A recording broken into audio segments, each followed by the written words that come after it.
Good morning, everyone. Students, we are continuing with the important documents which we require for the formation of a company, and we have discussed two important documents. These were Memorandum of Association and Articles of Association, right? So we have discussed everything in detail regarding these two documents. Now, if somebody asks the differences, so that's very easy for you to tell. Okay, so let's discuss all these. The first one is regarding nature. As you know, Memorandum of Association is a charter of the company which binds the company with the outside world, and this Article of Association, this refers to the bylaw of the company for the smooth and internal management of the company. Doctrine of indoor management, right? It guides the company how to deal with the internal matter or internal affairs. Next one is scope. It defines the objects and power of the company, as we have talked, right? And this Article of Association, it contains rule and regulations for carrying out day-to-day operations of a company. There is nothing special to explain it again because we have done it many times. Third one, status it's talking about. It is a fundamental document of a company and it supersedes the article. Supersedes the article means Memorandum of Association is superseding this one. Means if any controversy arises, so we give preference to MOA, right? So this the matter which is contained by the MOA will be given preference. Okay. Now next one is compulsion. And okay, here it is a supplementary document of a company. This supersedes, this is the main fundamental document and this is the supplement, means it is supporting this. Okay. Compulsion. As we have discussed, Memorandum of Association is compulsory, it's mandatory to prepare. You can't incorporate your company without MOA, but Article of Association is not mandatory, right? This is optional for you, and if you don't want to create your own Article of Association, then you can adopt table F, right? Not table A, it is table F. Now next one is legal effect. Acts done beyond the scope of memorandum are void. Students, this means if you have done something which is not covered by the Memorandum of Association, beyond the boundary of this MOA, you have done something, so that can't be rectified by any of the shareholder or owner, okay, and that will be void in the eyes of the law. And this act, here the acts done beyond the articles can be rectified by the shareholder. Okay, so the act which you do which is not covered by the Article of Association means against the rules of the company, but of course it is covered by the MOA, right? So this kind of act can be rectified by the shareholder. Rectified means वो उसको sanction कर सकते हैं. All right, if you have done this mistake, so now onwards this mistake should not be there, but this time we are considering your mistake. Okay, कि इस time हम आपको छोड़ रहे हैं, this work will be valid, but आगे से ध्यान रखना. Okay, this kind of things can be there. Well, next, alteration.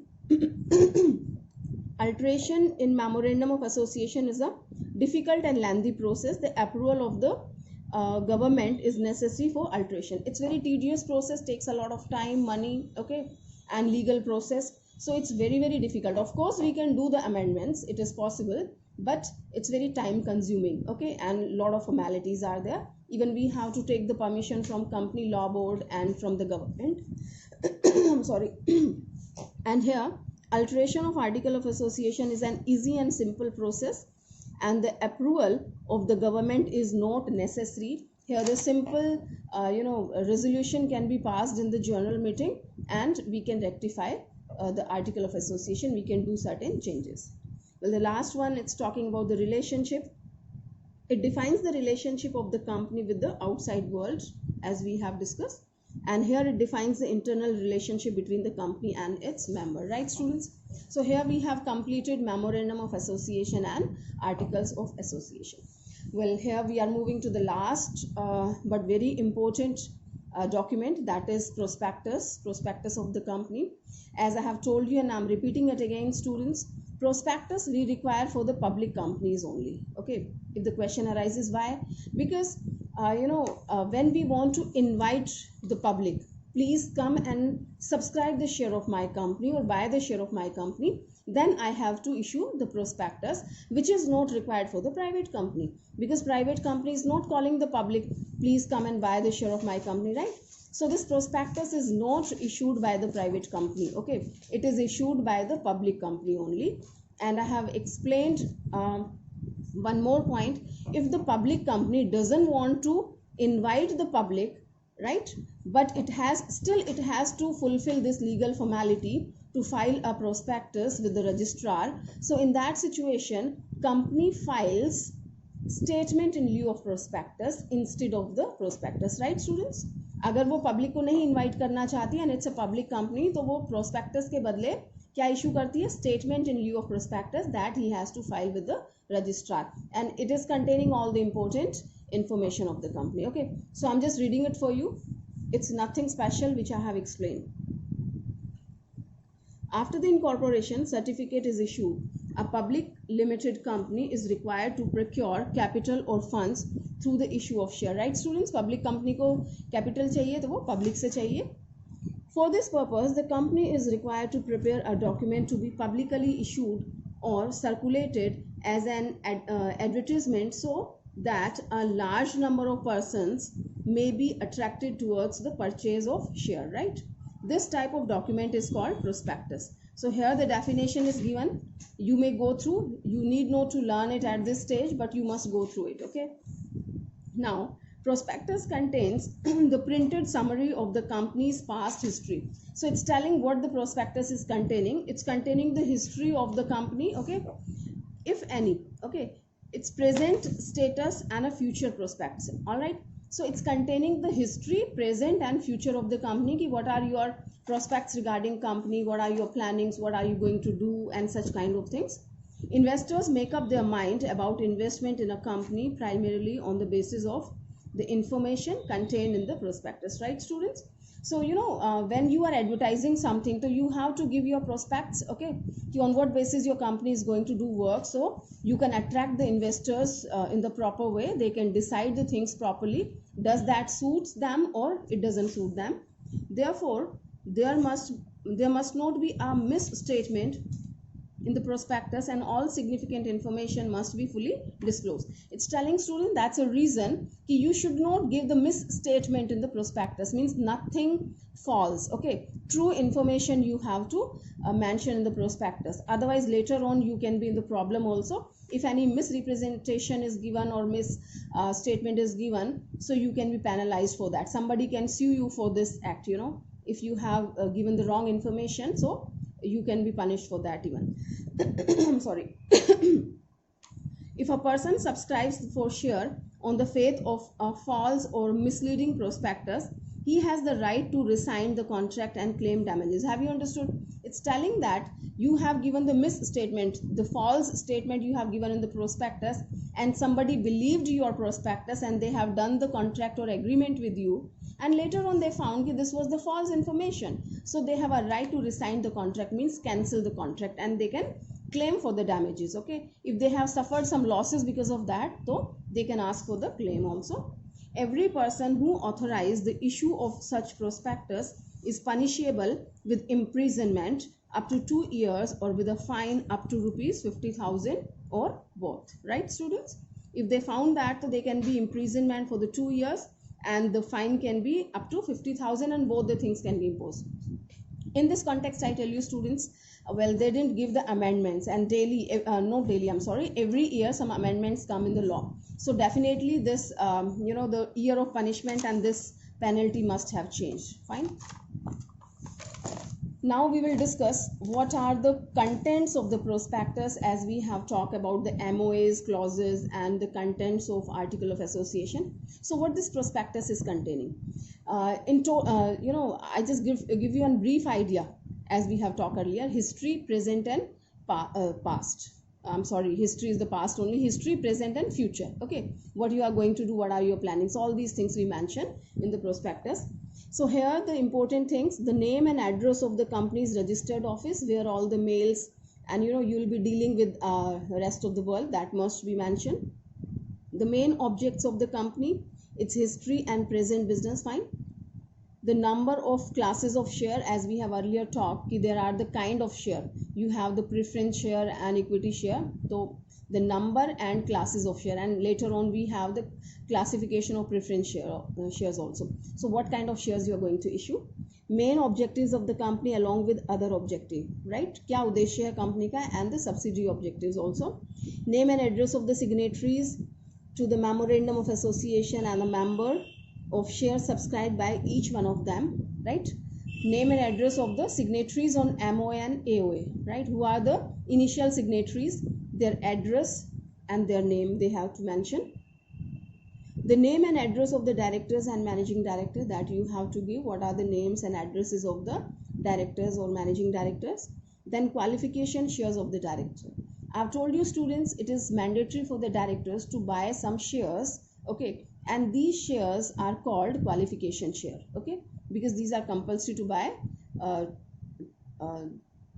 compulsory for the directors to buy these shares, right. Next we have provisions regarding the remuneration of directors, managing director also. What are the provisions, what will be the increment, how they will get retired, okay, and what will be the minimum and maximum wages of the directors, these all things it will be containing.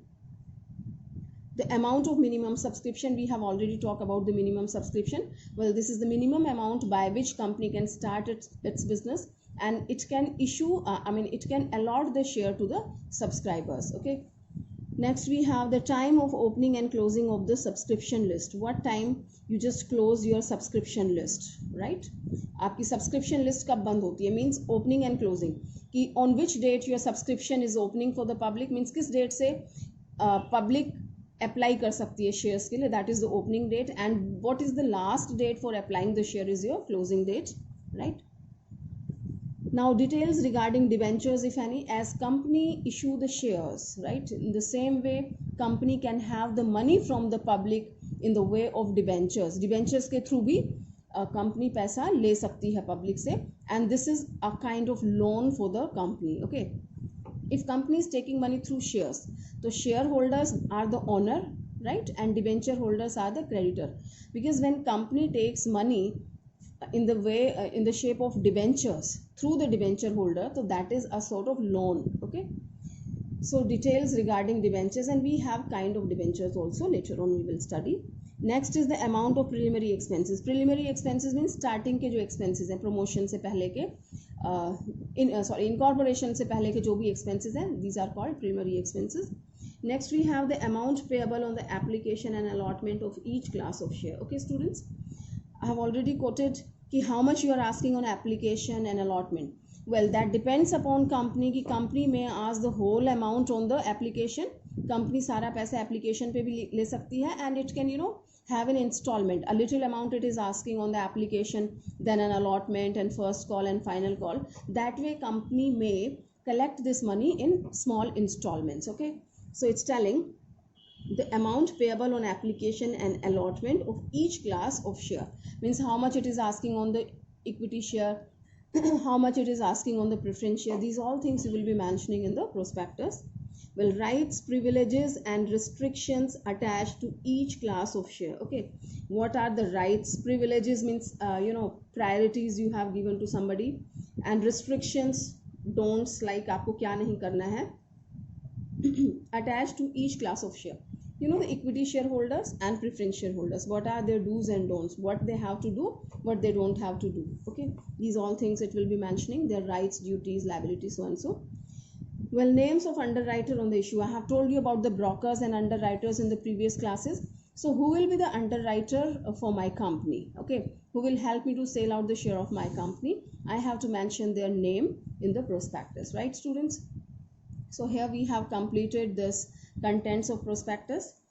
Well, here a little information is given regarding statement in lieu of prospectus. In brief, I have told you this statement in lieu of prospectus, okay, this we issue instead of prospectus. Remember student, that's very important question that comes generally in exam and your externals ask, okay.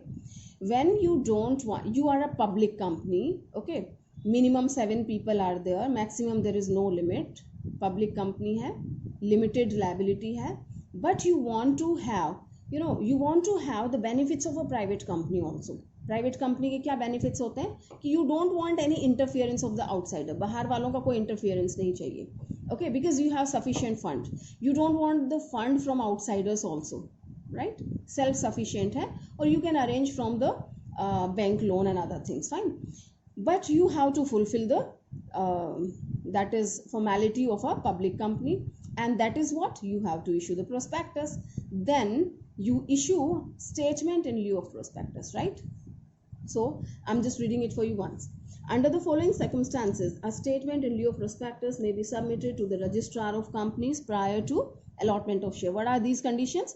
If the company doesn't want to offer its share to the general public, right students? General public को नहीं बुलाना है. The prospectus is not required to be issued, right? Prospectus नहीं issue करना.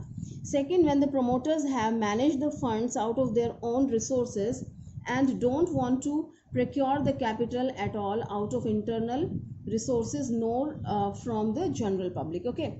When company is having sufficient fund with it, right, and it doesn't want to have it from public, these two conditions are there. अगर ऐसा है तो आप ये issue कर सकते हैं, okay? It contains information much similar to that of a prospectus, okay? It's containing almost same informations. It must be duly signed by all the directors, and a copy of thereof must be filed with the registrar of companies at least 3 days before the allotment of shares. Otherwise, a fine up to ₹1,000 may be imposed on the company and each of its director, right students? Before allotment of share, at least 3 days before, you have to file a statement on lieu of prospectus to the registrar. Otherwise, you will be penalized, and that fine is up to ₹1,000. That can be imposed on the company and can be imposed on the directors of the company also, right students? So that's all about the statement in lieu of prospectus. Well, the last but not least, very important topic of this chapter, no, it's not last, a few small topics are there. Well, here it is, starting a business, problems and basic factor. It's very common thing they are talking about when you are planning to start your business, okay? So what kind of thing comes in your mind? What basic factors you will be thinking, right? The first, like it's given here, location of business, possibilities of the customer. When you plan for your business, so this idea comes in your mind, ki where to start the business, right? What level of the business will be there, and the most important thing कि business किस चीज़ का करना है. आपको production करना है या फिर ट्रेडिंग करनी है, यानी मैन्युफैक्चरिंग करना है या रेडीमेड मार्केट से लाके आप सेल आउट करेंगे, किस लेवल पे करेंगे, किस आइटम का करेंगे, कौन सी जगह करेंगे, किस लेवल पे करेंगे, right? It is the large scale और द स्मॉल स्केल और the medium scale, okay? What will be your capital, how will you be managing the things? So many things comes in your mind, right? So they are discussing step by step all that. So a few points they have given: location of business, possibility, number of customers कितने होंगे, either the business opportunity is there or no, because your success of your business depends upon the number of customers. Well, the kind and amount of equipment, the shop layout, purchasing and financing needs, hiring of workers. So all these aspects you have to keep in your mind कि कहाँ से ये सारे resources आप इकट्ठे करने वाले हैं. So basic factors, the first one, selection of line of business. I'm just giving the brief, students, it's very easy, you can go through it. So selection of line of business, आपको business की line choose करनी है, ठीक है, कि किस line में आप enter करना चाहते हैं.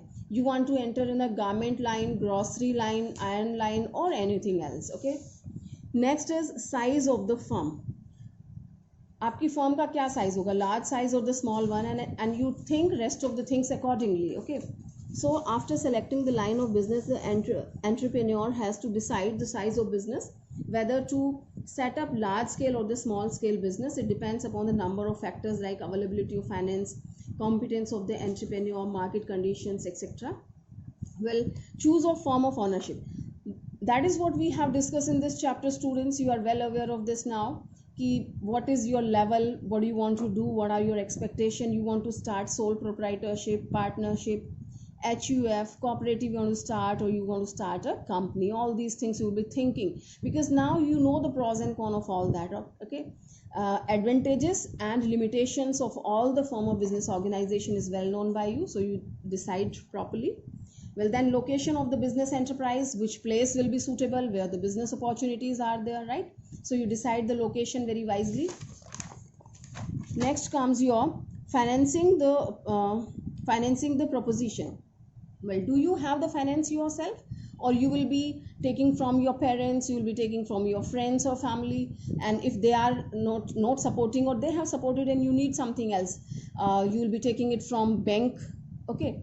And the most important thing is what kind of form of business organization you have. If you have a company, you can issue the shares and debenture, you can have it from the public. And company है तो भी आपको decide करना either this is a private company or the public. Private है तो you have to arrange on your at your own, and if it is a public company then you can ask the public for issue. All right. So you have to think कि financing the proposition कि कहाँ से आपको finance लेना है, कौन सा form of business organization है. Okay. Then physical facilities. Availability of the physical facility including machinery, land and building, raw material and other support services is a very important factor to be considered at the state of the business. All these things are very important. You have to arrange all these things. So from where you will be arranging. Okay. The nature and quantum of physical facilities depends on the nature and size of business, right? तो कहाँ से आपको arrange करना है, कितना करना है, कितना फाइनेंस आपके पास है, साइज क्या है आपके बिजनेस का, साइज पे डिपेंड करेगा ना कि आपका कितना बड़ा प्लांट है, उसके अकॉर्डिंग आपको कितना रॉ मटेरियल चाहिए, कितनी चीज़ें चाहिए. तो all these things you will be discussing. About the physical facilities you will be thinking कि how much I have to arrange the physical material. Well, plant layout means how to display the things. If you see your drawing room, you find where the things are kept, where the sofa is there, where is your computer is lying, where is your center table. I mean, which corner of the room you are keeping the things. So that is called layout. Okay. In the same way, in your business, what is the layout of your workshop, layout of your factory, where the machines are kept, where the things are kept. So you will be just thinking about that. Okay. So after determining the requirements of physical facilities, the entrepreneur should draw a layout plan showing the arrangement of these facilities. Well, next we have competent and committed workforce. Competent and committed workforce, that's very important, students. If you have land and building, you have everything, all the physical resources you have arranged money, but if you don't have the committed workforce, so everything is waste, right? The things won't help you. काम करने वाले efficient नहीं है तो everything go in vain. Now tax planning you will be doing. There are number of tax law in the country which considerably influence the functioning of modern business. So the entrepreneur has to consider the tax liability under various tax law and excise duty, so and so. Students, you have to choose wisely. Okay. As your cooperative society, if you form, so you have a little relaxation in that. You have to pay less tax. If it is a company and other kind of thing, so you have to pay more taxes. And if you issue the debentures, later on you will study about it. Right now I'm not going to explain this. If you issue the debentures, so you have a little benefit of the tax. But if you issue the shares, so you don't get the benefit of tax. Okay. So you have to plan these things wisely. And then launching the enterprise. Finally, you have decided everything. The plan is ready. You have focused on all these points. And at last, you have to, implement all these things. You have to execute your planning. Fine. So that is launching the enterprise. After mobilizing the various resources, designing plant layout, selecting location for business and fulfillment of legal formalities, the entrepreneur can go ahead with actual launching of the enterprise. It means starting the production process and initiating the sales promotion campaign. Right, students? So here we have completed all the factors which you have to keep in your mind before starting a business, or you can say the problems and basic factors. Right, students? Now, well, our next topic is differences between company and partnership. Students, although we have discussed all these things in the very, very proper way and detail, so it needs a little formality. I'll just tell you in brief. So company and partnership, if we talk about the formation, so this has been formed under Companies Act 2013, and here it has been registered under, its registration is not compulsory, and Partnership Act 1932 works for this. Fine. Number of members, here we know in case of private company minimum 2 and maximum 200, and in case of public company minimum 7 and maximum no limit is there. And if we talk about the partnership, minimum number is 2 and maximum 50. Fine. Liability we talk, company's liability is limited by share and limited by guarantee. These kind of things are there, right? And here partnership, we know that liability is unlimited. Okay. Management, managed and controlled by the board of directors, we know.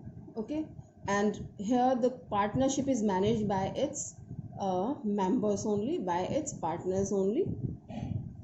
Transfer of interest, it's possible in case of public company. Students, remember, in case of private company it's not possible, okay, but in case of public company it is possible.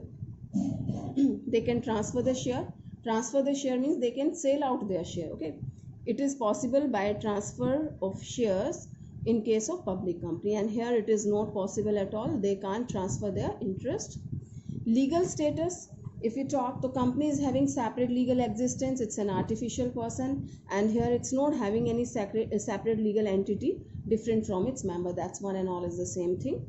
And stability, so it is more stable. We know that this has been created by the law and this will be winded up by the law only, okay. So it is continued, perpetual succession is there, and it doesn't the death and insolvency of the partners doesn't affect on its existence. And partnership is dissolved with the death or insolvency of any partner, right? So if any partner became lunatic, insolvent, so this comes to an end. Fine, students, here we have done the differences between company and partnership, okay. And again we will talk about the companies and cooperative. What are the differences?